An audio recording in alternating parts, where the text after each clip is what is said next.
بسم اللہ الرحمن الرحیم۔ آج کل لوگ شادی میں دکھاوا کیوں کرتے ہیں؟ ہر ماں باپ کو اپنے بیٹے کے لیے ڈاکٹر چاہیے، اور ہر لڑکی کو اپنے لیے ایک امیر زادہ چاہیے، گاڑی ہو، بنگلہ ہو، ملازم ہو، نوکر ہو، چاکر ہو۔ آخر کیوں؟ ماموں دیکھیں گے کیا کہیں گے، پڑھی لکھی لڑکی نے کس سے شادی کر دی؟ چاچا دیکھیں گے، تایا ابو دیکھیں گے کیا کہیں گے، لڑکا ایسا تھا، کیسی لڑکی لے کے آگے گھر میں۔ ہم سب لوگ ایک دوسرے کو دکھانے کے لیے رشتہ کرتے ہیں آج کل، نبھانے کے لیے نہیں کرتے۔ اور دکھانے میں، اگر کو نیچا دکھانے میں اور اپنے آپ کو سپیریئر دکھانے میں ہم 3 کام کرتے ہیں۔ پہلا کام، ہمیں نوکری والے چاہیے۔ دوسرا کام، ہمیں اعلیٰ تعلیم والی چاہیے۔ تیسرا کام، ہمیں خوبصورت چاہیے۔ چوتھا کام، اس کا بیک گراؤنڈ اسٹرانگ ہونا چاہیے۔ پانچواں کام، جہیز اتنا لے کے آئے کہ پورا خاندان دیکھتا رہ جائے۔ ان پانچوں میں سکون کہاں تھا؟ جہیز میں؟ نہیں۔ تعلیم میں؟ ارے نہیں۔ خوبصورتی میں؟ ارے نہیں یار، کیا کر رہے ہو؟ نوکری میں؟ ارے نہیں بھائی، پھر سکون کہاں تھا؟ سکون تو تھا ہی نہیں۔ پھر جب آپ کو سکون نہیں ملا شادی کے بعد، تو شکوہ کس بات کا؟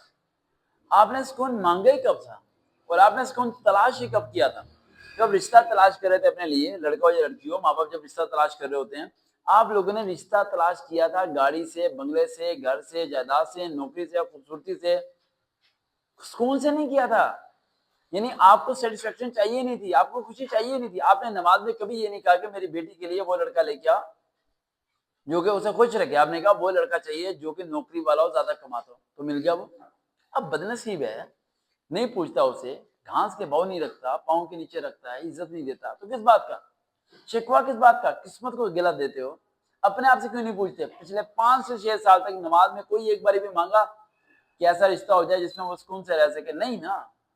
تو پھر اکثر لوگ یہ بولتے ہیں کہ خدا ہماری دعا پوری نہیں کرتا۔ میں اکثر انہیں کہتا ہوں، شاید تمہیں اللہ سے دعا کہنے کا طریقہ ہی نہیں آتا، تم دعا ہی غلط مانگتے ہو، تم طریقہ ہی تمہارا غلط ہے۔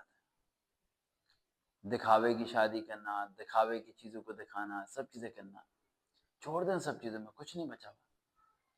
ذہنی مریض بن جاؤ گے۔ پیسے نہیں ہیں تو بیمار ہو، پیسے ہوں گے پھر بھی بیمار ہوگے آپ لوگ۔ اندر ہی اندر آپ کو کاٹے گا آپ کی زندگی، ختم ہوتے جاؤ گے۔ اب ان کی طرف دیکھو گے جن کے پاس اولاد نہیں ہے، تمہارے پاس اولاد ہوگی لیکن اولاد کو کھلانے کے لیے روپیہ پائی نہیں ہوگی، تو پھر کیا کرو گے؟ ذرا اکیلے بیٹھ کے سوچنا، کچھ فیصلے جلد بازی میں تو نہیں ہوگے جو ناسمجھی میں کر جائے۔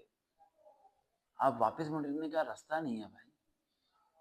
اب وہ لوگ اس ویڈیو کو دیکھ کے کامیاب ہو جائیں جن کی کشتی ابھی تک ٹوٹی نہیں ہے، لیکن وہ لوگ اگر سن رہے ہیں جن کی کشتی میں سوراخ ہو چکا ہے اور پانی کشتی کے اندر آ رہا ہے، تو بھائی روئیں مت، کشتی کے سوراخ پہ پاؤں رکھیں تاکہ پانی نہ آ پائے۔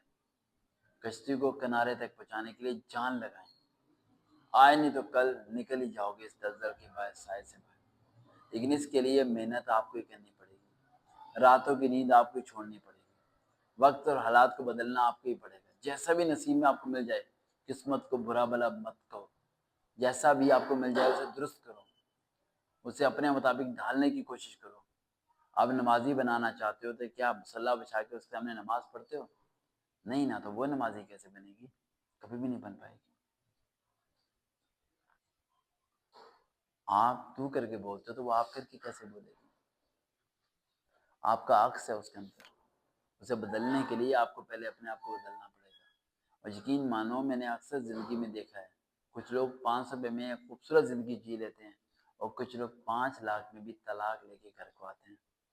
دیکھتے ہیں چل سروکار ود ریئل موٹیویشن، دوبارہ ملاقات ہوگی۔ اللہ حافظ۔